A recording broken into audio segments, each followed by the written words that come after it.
I wanted to post this video to maybe ask for some help or maybe advice, or I don't know if there's a way around it or not. This is a cover off of my instrument panel off of my car that I want to hydro dip. Of course, I'm hydro dipping in carbon fiber.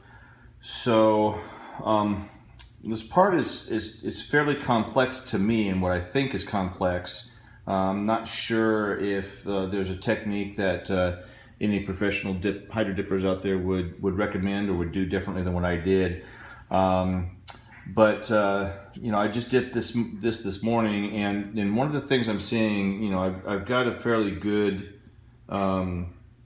coverage all the way around.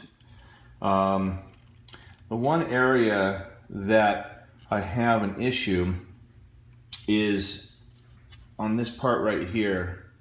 As you can see, the top looks fine, and then as you come down around the side, I get a lot of really bad stretching, especially right on that rim on the front edge right there. You can especially see it right in there, and it also is on the other side. So it's equally stretched on both sides, and I don't know if there's a way around this. If this is just as good as it's going to get.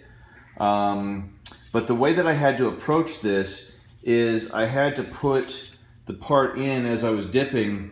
I kind of put it in at, about like this angle here so that I could get this front edge and the top. So it went in kind of at an angle like that to get that front edge and top, and then I rolled it down into the dip. I don't know if there's a better way of doing this, if I should have approached this from a different angle or a different way.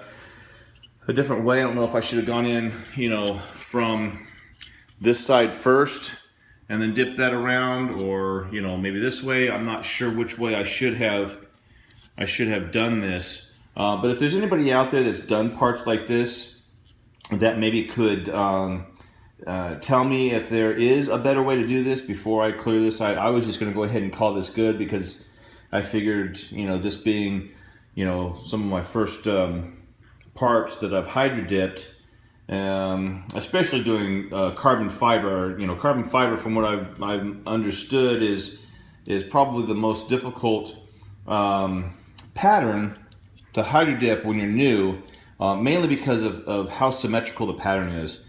And if you have very complex shaped parts, this is the issue that you get, is this stretching. And I got a little blemish there too that I'm just now seeing that is another issue. But you get this stretching on this part. I just don't know if there's another way around it. If I should maybe have dipped this in 2 stages, tape things off. I really don't want a seam on there. But again, if there's anybody out there that's done parts like this, where you have this one little piece that's protruding down, if you could comment below and kind of let me know if there's a better way to have dipped this than the way that I did. Again, I went in kind of at an angle to where I did the point down first and kind of like back a little bit, so it got this top edge here, and then as I went in, I kind of rolled it down to get the rest of these parts here. So again, if somebody has any ideas of what I could have done differently to get better results, I'd like to do that and possibly re-dip it before I clear coat it. Otherwise, I'm just going to go ahead and clear coat this and call it good. It does go behind the steering wheel, so it's going to be kind of hard to see those areas, where the stretch is. But anyhow, if there's anybody out there that can give me pointers, I'd appreciate it. Thank you.